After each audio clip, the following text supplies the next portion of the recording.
Welcome back, guys. So as you saw in the previous lesson, we were able to use JavaScript to select HTML elements and change its color property. Now, I showed you one way of doing this using a method called query selector, but there's actually a lot more ways that you can do this. Now, I've added a few classes and IDs to our current web page, so we can try out all of the different ways of selecting elements inside the DOM. Now, the first one I want to show you is the get elements by tag name. And what this does is that it looks through the web page and it searches for the elements with a particular tag name. So for example, if we wanted to get a list item, as we have here, we have 3 list items inside a unordered list. If we ran this line of code, get elements by tag name, then you'll see that we actually get back an array that contains all 3 of our list items. And if you expand this, you can see that each list item has a whole bunch of properties that you can tap into and you can manipulate. Now, the important thing about this method and where it differs from the previous one that we used, which is query selector, is if you notice the word elements is plural here. And what this means is that it's going to fetch all of the elements that have this particular tag name. So it's not just going to fetch one. Now, this is important because when you try to manipulate one of these elements, say if we try to tap into the 3rd list item, then we can simply say get elements by tag name. And whereas before we just said .style.color equals, say, I don't know, purple, then this is not going to work because even though the error that you get is a little bit misleading, it says cannot set property of undefined. And the problem is that we're trying to set the color purple to an array, which doesn't work because remember, this part of the code gives us back this array with all 3 list items. And if we try to set its style property, that doesn't make any sense. So what we have to do instead is we have to select the item in the array that we want to change. And remember, when we select items in arrays, we always use the square brackets. So if we wanted the 3rd item, then we would put in the index number 2. And then now if we set style.color equals purple, then you can see that it's changed our 3rd list item to a purple text. Now, if you're at all confused about arrays, then be sure to go back to the last module where we spoke about arrays in detail, and you can get to grips with this idea before you head back and we continue. Now, in addition to being able to tap into a particular element inside this array of items that all have the tag name li, we can also use some of the other things that we saw that you can do with arrays. Namely, for example, if we wanted to know how many elements there were that have the tag name li, then we can simply generate the array of all of the items and then call .length to get the length property. And that will tell us that there are 3 li items in total on this entire page. So that's pretty neat. Now, along this line of get element by, you can see that there's a whole bunch of other ones. And another useful one is get elements by class name. So what this does is it allows you to select elements based on the name of the class. So you can see here in our web page, I've given a class to some of these elements. So for example, the button element has a class of btn. So we can select that button by saying document.getElements by class name, and then inside here we'll add the class btn. Now, notice this method also has a plural elements. So that means that we're also going to get back an array. So it doesn't matter whether if you only have one item that has the class btn, it's still going to give you back an array. So that means that doing this also does not work. And so even if there's only one item that has that particular class that you're selecting, you still have to select the first item using the square brackets and using the index 0. Now, the final one in this style of get elements by is the get elements by ID. And the keen-eyed amongst you might have noticed that in this case, the word element is no longer plural.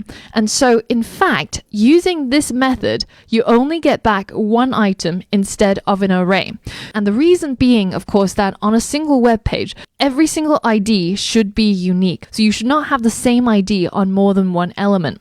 So, for example, in our case, we've got the ID list for our unordered list, and we've got the ID title for our H1.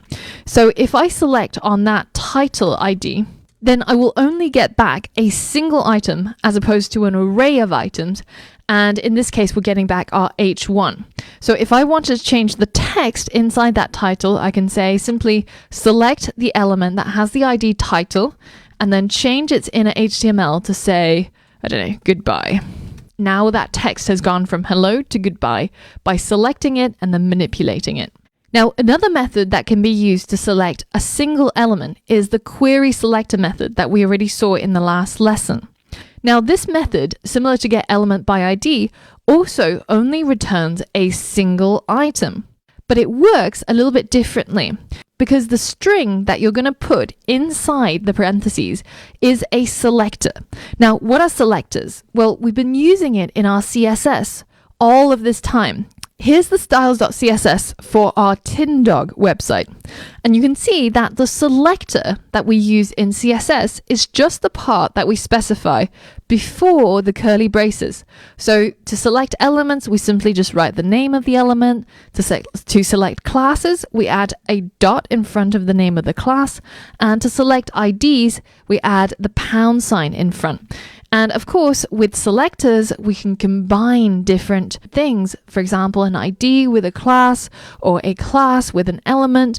And it's a much more specific way of selecting a particular thing inside your website in order to change.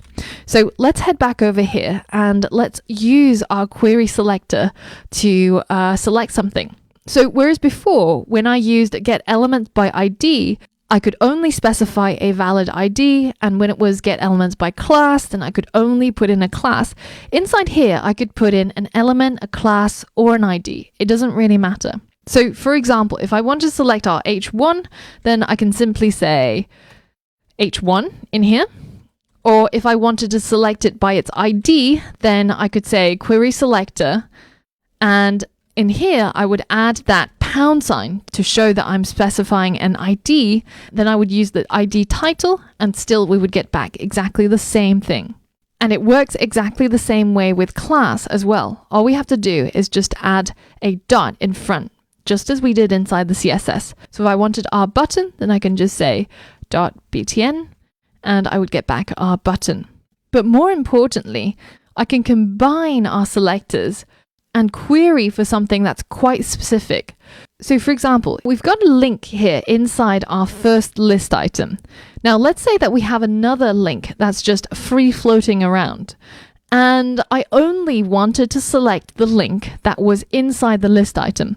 Well, I can do that by combining my selector and saying, select the anchor tag inside the list element.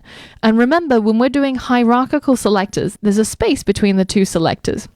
So now if I hit enter, then you can see that I'm getting back the aref that's inside our li as opposed to this one. Whereas if I just said query selector a tag, then I would get back this first one. As you can see, the highlighting is showing you which one we're getting back from these results. Now, I can also combine my selectors by saying something like, I want the element that has a class of item that is also an li element. So to do that, I would say li dot to specify the class, which is called item. And remember, when you're combining selectors, so things that occur in the same element, then there are no spaces. So whereas before it was the anchor element inside the list element, so hierarchical, the child of this parent.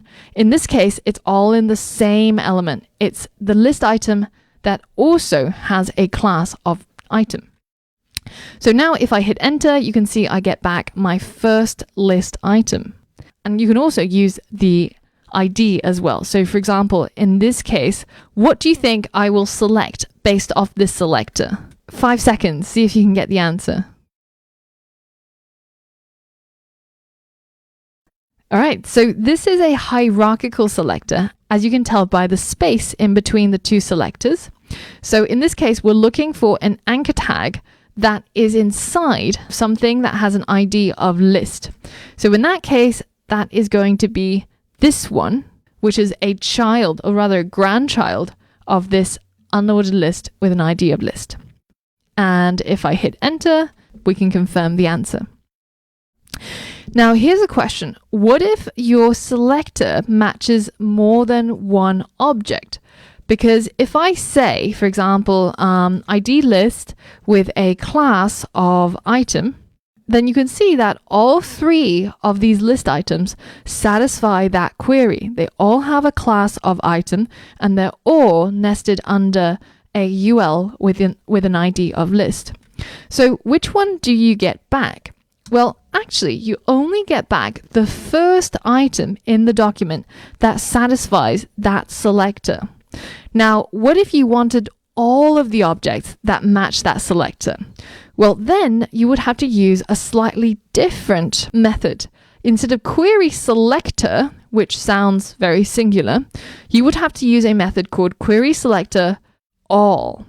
And now, by using this exact same line of code, other than that word all, we get back a list of all three list items that satisfy that particular selector. And similar to before, if you wanted to change and manipulate items in here, you would have to specify their index because it's an array. Now, given that we've seen all of these different types of ways of selecting our HTML elements, which one should you actually use? Well, query selector and its slightly greedier brother, query selector all, allow for more complex queries because we're able to specify ID, class, element, tag names, and combine them in order to target the exact element that we want. Whereas the getElement methods are more broad, and it's more difficult to target individual objects without going in to change the HTML. So generally, in the code that you'll come across in the wild, you'll see query selector a lot more than getElement. As in most cases, you can use query selector and query selected all to do all the things that you can do with the getElement methods.